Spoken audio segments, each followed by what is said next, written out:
नमस्कार दोस्तों, परिवार कहानी मंच चैनल में आपका स्वागत है। मैं आपके लिए फिर से एक नई कहानी लेकर आई हूँ। बरामदे में रखी पुरानी लकड़ी की कुर्सी पर शरद बाबू खामोश बैठे थे। आसमान में धूप थी पर उनके भीतर सिर्फ अंधेरा।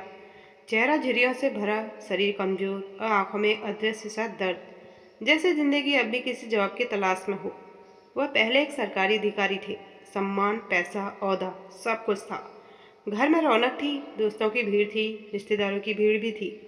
पत्नी सुधा हमेशा कहती, आप होना तो सब है। बेटे रोहन और बेटी दीप्ति भी पापा पापा कहकर उनके गले लगते थे। शरद बाबू के लिए वही उनका संसार का केंद्र थे। वो अपने लिए कुछ नहीं सोचते थे, न अपनी थकान न अपनी सेहत। ऑफिस से लौटकर भी बच्चों की फीस, घर की किस्त, बीमा और पत्नी की दवाइयों का हिसाब लगाते रहते। उनका हर दिन परिवार के नाम लिखा हुआ था। लेकिन वक्त धीरे धीरे करवट लेने लगा। रिटायरमेंट आया और उसके साथ ही महत्व घटने लगा। अब वो घर के लिए जरूरी नहीं रहे, क्योंकि अब वो कमाने वाले नहीं, बस बोझिल उपस्थिति बन गए थे। पहले सुबह का चाय साथ में होता था, अब सुधा अकेली रसोई में चाय पीती थी। बेटा अब हर बातचीत को पापा आप नहीं समझेंगे कहकर खत्म कर देता। बेटी शादी करके अपने संसार में खो गई। एक दिन शरद बाबू अचानक बीमार पड़े।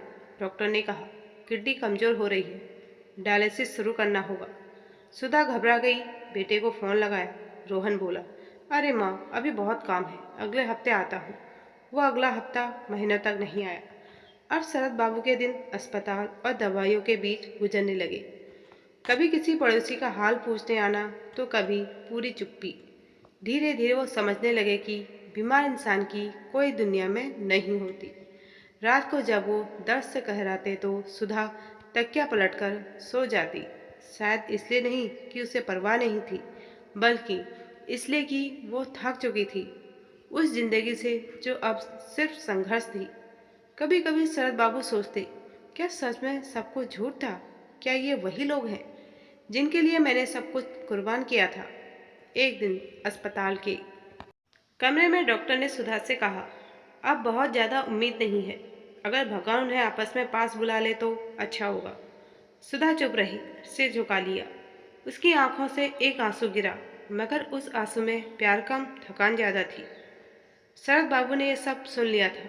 वो मुस्कुराए, बहुत धीमी, बहुत गहरी मुस्कान। तो आखिर में भी बोझ बन गया। उन्होंने बुदबुदाया, उस रात उन्होंने बहुत देर तक आसमान देखा। उनकी आंखों में कोई शिकायत नहीं थी, बस एक सच्चाई थी, कड़वी मगर साफ।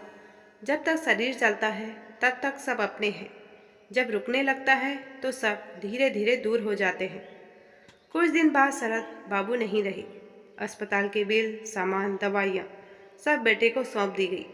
बेटे ने जल्दी जल्दी अंतिम संस्कार किया और अगले दिन ऑफिस चला गया। सुधा के आंसू भी अब सूख चुके थे। जिंदगी अपने पुराने रफ्तार पर लौट आई।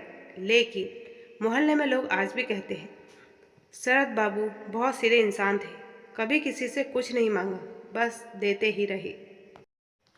जब तक जिंदा थे, इस दुनिया में सबसे बड़ी मूर्खता है सोचना कि कोई सदा हमारा है। वास्तव में स्वास्थ्य है तो सब अपने हैं, कमाई है तो सब करीब हैं, और जब ये दोनों ही नहीं रहते तो इंसान अकेला पड़ जाता है। अपनेपन का नाटक करने वाले सभी रिश्तों का मुखौटा उतर जाता है।